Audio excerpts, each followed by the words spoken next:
Tangan dia tengah raba. Atas, bahagian sulit lah. Bahagian atas, bahagian bawah. Kena moles. Dia gelak. Sebab ada satu time tu pada tahun 2022. Ellie kena moles dengan seorang ustaz. Okay. Dan ustaz ni adalah, ni family semua tahu lah pasal benda ni. Ustaz ni adalah, aku macam nak menggigil dah cerita pasal benda ni. Okay.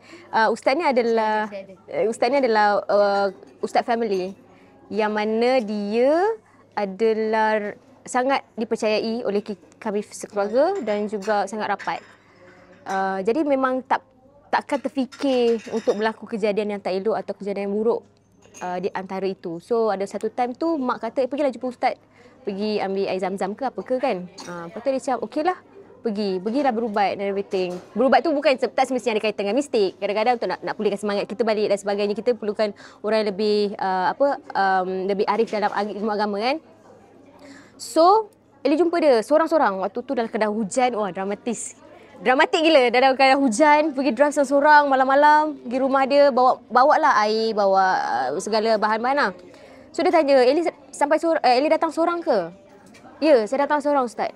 Saya waktu tu pakai sweater besar, pakai hoodie, memang ikat sebab tak pakai tudung kan. So nak tutup pakai hoodie ikat, pakai seluar besar. Memang tak ada yang ketat-ketat pun dalam badan. Dan saya pakai 2 lapis baju kat dalam sebenarnya. Lepas tu baru ada sweater.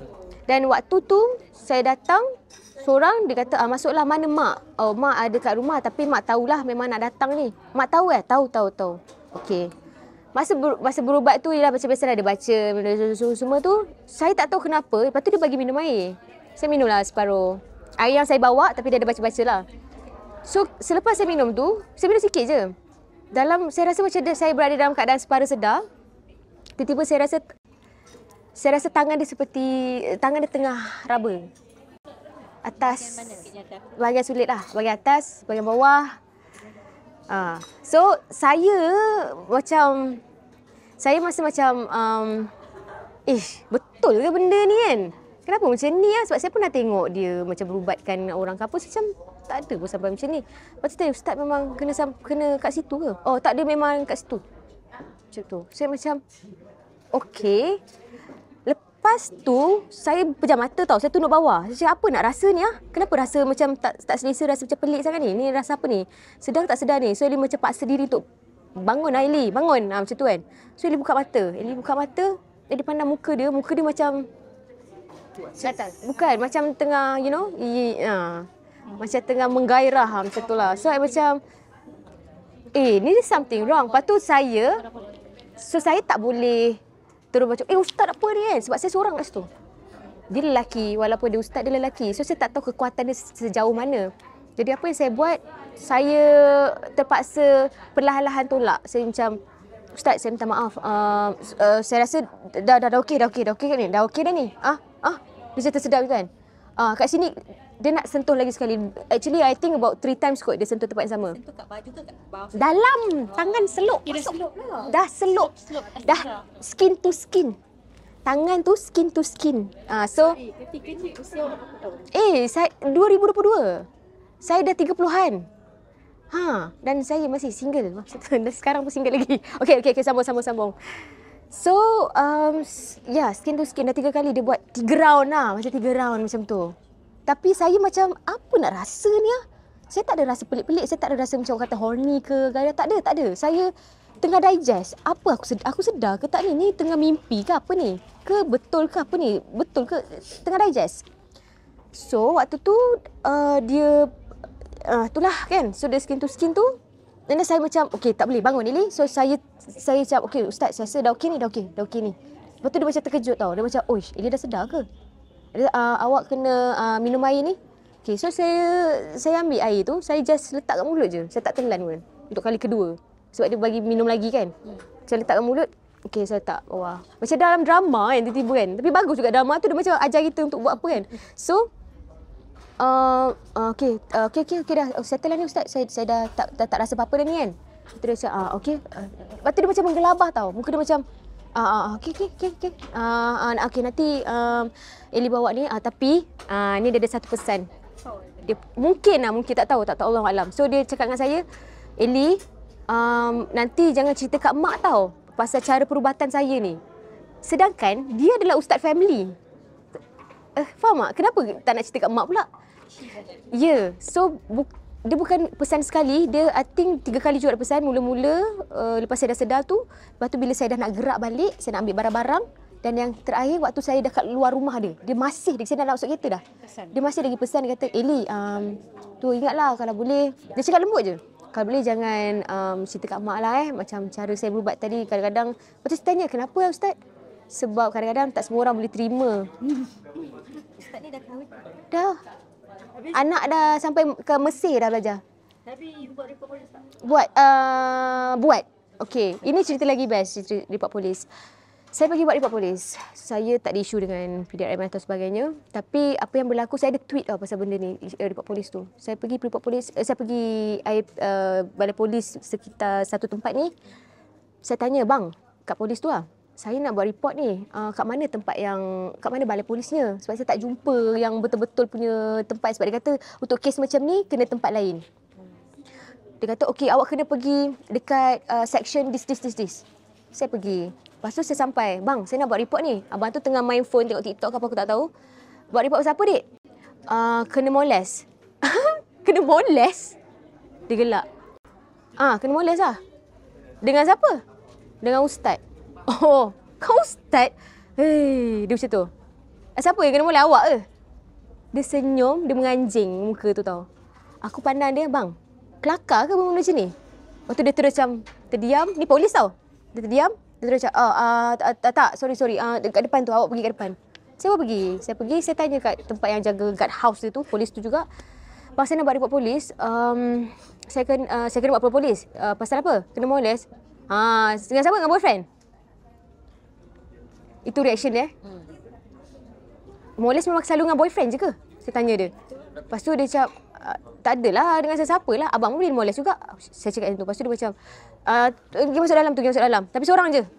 Okey, saya masuk dalam. So, dari situ saya rasa macam, kecewanya aku. Kenapa benda-benda isu macam ni, bukan rogol, tapi molest tu adalah sesuatu tamparan hebat untuk wanita tau. Dia boleh, aku nak nangis. Dia boleh membawa kepada trauma seorang wanita yang kau tak expect pun benda tak berlaku. So, selepas buat report, saya pun macam saya bukan ditahan lah, saya kena tahan, kena hold dekat dengan polis detektif tu. Dia panggil saya dekat IPD, I think that one Pudu kot. So detektif tu ambil kes. Tanya, okey, sekarang ni kes tu memang berat. Kes tu bukan tak berat lah, tapi memang kes tu pada diorang memang kira kes yang berat juga untuk wanita. So sekarang ni, don't call, Habi call. So sekarang ni, awak nak kita orang panggil tak ustaz tu sekarang malam ni? So kita orang cakap, saya takut sebenarnya sebab saya tak pernah alami benda-benda macam ni. Cakap, betul ke aku buat ni ustaz yang family ni semua, tapi aku kena buat benda ni, tapi okey ke, betul ke tak? Family saya teman lah semua kan. Buat, dia orang cakap, okey. Maknanya sebelum buat report tu, family dah tahu lah. You dah cerita kat family you lah. Betul. Family yang suruh buat report tu. Betul. Family yang suruh. Tapi sebenarnya nak buat report tu 2-3 hari juga saya ambil masa. Saya cerita dekat abang dulu. Saya tak cerita kat mak saya, saya tak nak ada risau. Abang yang macam, are you okay? I don't know. Okay. Esok tanya, are you okay? I think so, I don't know. So, okay, dah ready nak pergi buat report? Ya, okay. Cerita dekat mak dulu. Balik rumah, cerita. Okay, kita buat report. Mak macam terkejut, macam tak sangka. Betul ke kan? So, bila jadi macam tu, saya dah, polis tanya nak bawa datang ke tak ustaz ni? Datang malam tu. Saya kata, awak jangan bertembung dengan ustaz ni. Waktu saya nampak tu, saya menggigil. Saya duduk belakang kereta tau. Saya nampak dia. Dengan pakai jubah, pakai kopiah semua kan. Dengan wife dia pakai purdah. Anak dia pun pakai purdah. Saya macam, ya Allah, menggigilnya aku nak tumbuk je ustaz ni. Tapi tak boleh, jadi kes polis pula lain-lain kan. So dia jumpa, ustaz tu kena tahan. Kena tahan reman. Saya tak ingat lah berapa hari. I think about 1 day, 2 days macam tu. So dia bayar saman lah. Bukan saman, bayar apa? Reman lah kan. Denda tu. And then Min keluarkan surat untuk jawab pergi ke mahkamah. Min yang tolong. Sebab saya cerita dekat dia. Sebab dia pun ada masalah sama. So Min bantu saya keluarkan surat. Memang sebab itulah dia dapat masuk ke dalam. Dan dia menghadap mahkamah, naik mahkamah. Saya tak perlu datang sebab ini kes kalau dia tak mengaku, saya kena datang. Tapi dia mengaku dan dibayar. Dia mengaku dan dia bayar. So Lepas tu, dia nak lepaskan. Dia berbuat macam tu. Dia tak bagi alasan dah. Cuma dia cakap saya mengaku. Sebab dia mengaku. So dia tak perlu reason dah. Saya kira bersalah lah. Tutup macam tu je. Sebab dia dah tak nak issue. Dan daripada kes polis pula, diorang check record dia. Dia memang banyak buat report orang. Bukan orang report dia.